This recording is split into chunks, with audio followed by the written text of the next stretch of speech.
हमारे जो काश्तकार हजरात अपने जानवरों का गोबर या जो बचा हुआ चारा है या जो पुराना भूसा होता है वो ज़ाय कर देते हैं। गोबर वगैरह सड़कों के किनारे पड़ा होता है, वैसे ढेरियाँ लगा के रख लेते हैं, जिससे उसकी जो न्यूट्रिशन है वो कम हो जाती है और उससे हमें कोई फ़ायदा नहीं मिलता। ये मैं आपको दिखा रहा हूँ कि ये 3 फुट गहरा एक गड्ढा खोदा है और 4 फुट ये चौड़ा है। आपने जो बनाना है वो अपने जो आपका डेली की बुनियाद पर गोबर आता है या जितनी आपकी ज़मीन है उस हिसाब से इसे आप एडजस्ट कर सकते हैं। ये जस्ट एक डेमो है, एक कह लें प्रैक्टिकल करके दिखाया आपको। इसके तरीके में भी कमी बेशी हो सकती है क्योंकि तमाम मटीरियल जेनवन जो है या उस मिकदार में मुझे दस्तयाब नहीं था। तो पहले गड्ढा खोद लिया, उसके बाद जो आपका पुराना भूसा पड़ा होता है, यानी जहाँ पर भी आपने तूड़ी रखी हुई है, भूसा रखा हुआ है, उसमें जो पुराना भूसा पड़ा होता है उसकी आपने एक छोटी सी तह नीचे लगा देनी है ज़मीन के फर्स्ट लेवल के ऊपर। ये देखें, ये बच्चा जो है इसको जो पुराना भूसा है उसकी तह लगा रहा है।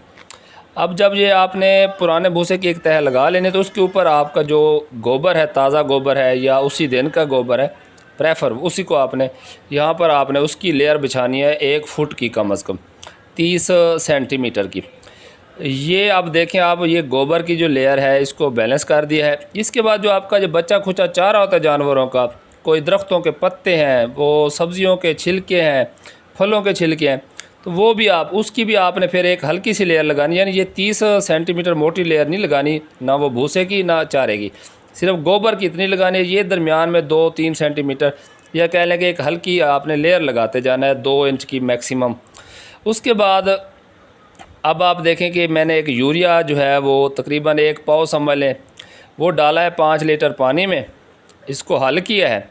इसके ऊपर आपने छिड़काव कर देना क्योंकि ये जो खुश्क चारा वगैरह है या नमी नहीं होती और बैक्टीरिया को अपने लिए भी खुराक चाहिए। अगर आपके पास नाइट्रोफास या डीएपी मौजूद हो तो ज़्यादा बेहतर है कि आप वो इस्तेमाल कर लें। तो अब ये हमने इसका छिड़काव किया, 1 लेयर मुकम्मल होगी। अब इसके ऊपर फिर गोबर डालेंगे।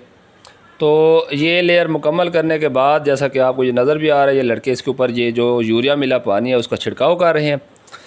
अब इसके ऊपर जो नेक्स्ट लेयर है गोबर की हम वो डालेंगे। उसके बाद फिर उस गोबर की लेयर के ऊपर फिर यही वाला काम कि जो बचा खुचा चारा होगा वो डालेंगे। उसके बाद जो है उसके ऊपर जो भूसा वगैरह है अगर वो दस्तयाब है तो ठीक है, वरना मिट्टी आपने डाल देनी है।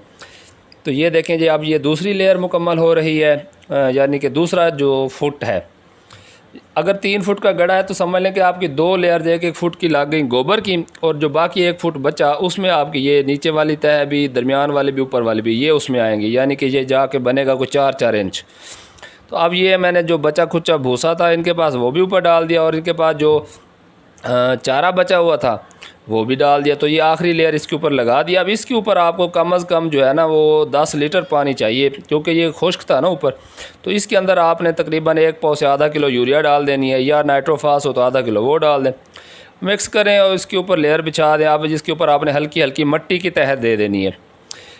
तो अब ये जो लास्ट लेयर है ये मिट्टी की हल्की हल्की तह बिछा रहे हैं। इसके बाद आपके पास जो पुराने शापर जो खाद के अंदर से निकलते हैं, या वैसे आपके पास कोई टनल वाला शापर पड़ा हो तो वो आपने इसके ऊपर डालना है और इसको मिट्टी से अच्छी तरह बंद कर देना है। ये तकरीबन आपने 1 महीने से 40 दिन तक इसे ऐसे रहने देना है। उसके बाद जब आप खोलेंगे तो इसमें से आपको गोबर की गली सड़ी खाद मिलेगी, जिसे आप अपने घरेलू जो सब्ज़ियाँ उगाते हैं या आपके 2-4 पौधे लगे हुए हैं, फ्रूट प्लांट्स हैं, उनमें इस्तेमाल कर सकते हैं। और अगर आप इसको कमर्शियल स्केल पर यानी कि अपने लार्ज स्केल पर फार्म के अंदर खेतों में डालना चाहते हैं तो आपको बड़े साइज़ का पक्का गड्ढा बनवाना चाहिए, जिस पर मैं इंशाल्लाह फिर वीडियो बना